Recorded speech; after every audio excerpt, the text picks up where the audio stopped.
Now let me show you how I got this look right here. Am I really that much to handle? Breaking these figures down like a hammer. You don't really know you. Hey you guys, we are officially back and at it with the makeup tutorial. This is our first one of 2025 and I'm really excited for it. So with that being said, let's get into it. I want y'all to know a few things that I learned from my last makeup tutorial that I'm bringing forward in this one is to do my skincare routine like hours beforehand so it doesn't mess up the foundation of my makeup. So I just wanted to let you guys know that was already done hours ahead of time. Secondly, I learned from the Shades Glam, a MUA in Miami, that if you have thick eyebrows, it's best to put powder on them so that way when you're doing your eyebrows and they're not already arched, the only eyebrow hairs that'll be showing are the ones you want to show, because essentially the powder makes the excess hairs dull, so it's like easier to cover up with concealer. And honestly, it's okay to go a bit over your eyebrows just because the concealer is kind of like an eraser, so it works out regardless. And then now you guys will be seeing me, so basically just showing you where I want my placement of my concealer to be on my face. I like it under my eyes, forehead, nose bridge, and chin.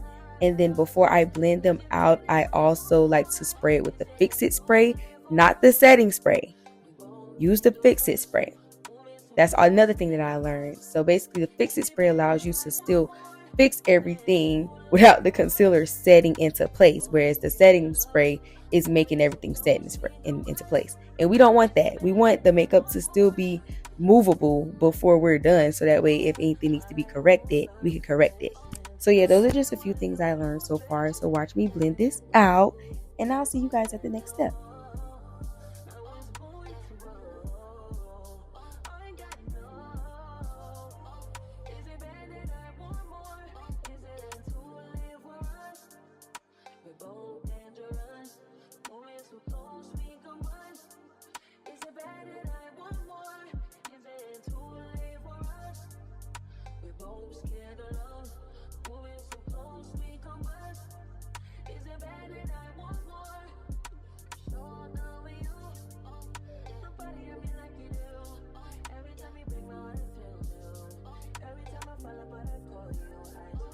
And just an FYI for the girls who do not have a lot of hair space or skin space in between the hairline and the eyebrow like me, do not do what I did and make the same mistake that I made by using that light concealer, because what happens is it's going to look botchy.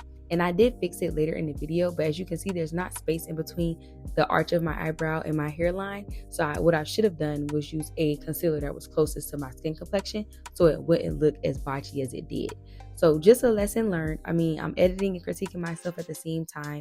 And I just want you guys to know like the do's and don'ts of the stuff that I'm doing. And that's definitely a don't. What's up, Dochi? Hey, girl. You know, it's been a little minute since you and I have had a chat. Has it really? Probably since, like, your last EP, All the Places You'll Go. Oh, wow. It's been a minute. Yeah.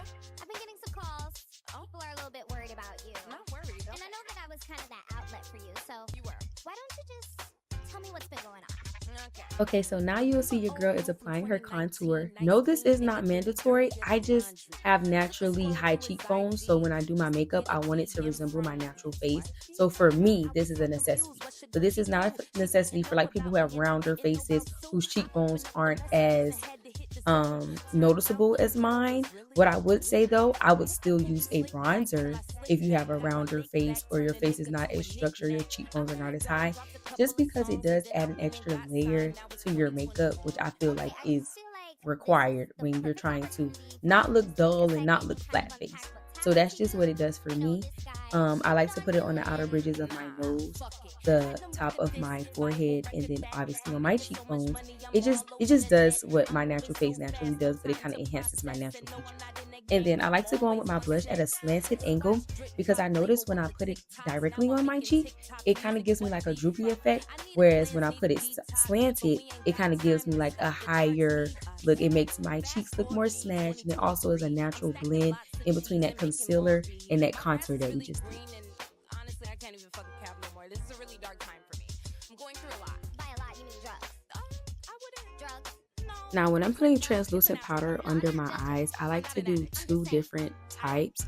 So I like to do a whiter one first, and then I like to go in on top of that with just something that's a little more pigmented, just because it kind of makes my blush enhance its brightness on my cheeks, especially like after I'm done spraying and everything. Like, it just does something to my blush. So I like to do that. So you'll see that I went over my under eyes with two different translucent powders, and then I used a more pigmented one at the bottom part of my face and on my forehead, mostly because I didn't use foundation in this look, and I find myself putting setting powder in the places that I don't use foundation because it makes it less noticeable that there's no foundation there while still giving skin.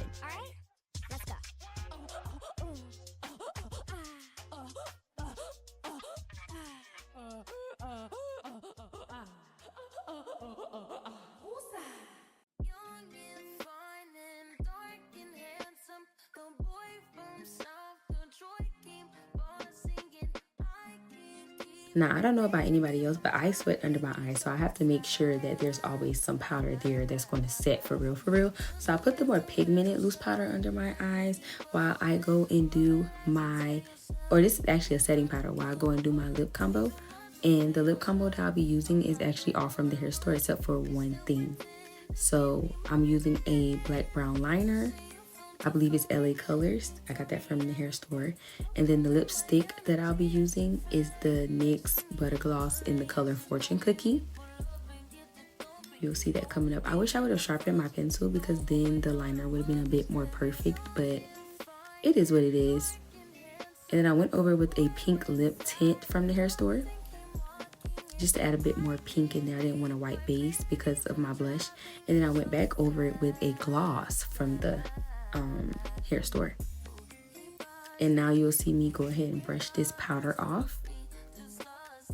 And I don't know if you can tell, but it kind of blended in everything to make it more of a clear, like not too botchy base. And I'm just going back over that powder with some blush powder, just so it doesn't look too, you know, casticky. And that was me setting my face. Now, one thing about me, I do like to put highlighter on my face after I've already sprayed with setting powder. So you'll see me going with that highlighter. And make sure that you're not overdoing it. It literally goes on top of the cheekbone. So essentially, it should be like, if there was a line in between that concealer and that blush, that's where the highlighter would go. And then I put a little bit under my eyebrows, on the top of my nose, and yeah, this is me putting a little bit of bronzer on my face to warm up the things that doesn't look warm. I still wish I would have used a darker concealer for that brow because it's really bothering me, but the makeup look was still eating. So yeah, make sure you guys subscribe to my channel, like this video, comment under things that you want me to try, or makeup looks or MUAs that you like, and I'll probably try to do like a tutorial from them. But I love the way it came out, I'm not gonna lie. I do like the lashes, even though I did have to cut them because they were like 25 millimeters and I'm not that girl anymore. So yeah, thank you guys for watching. I appreciate you guys for subscribing. Make sure you share to your friends, comment, like, and yeah, have a good day. Bye.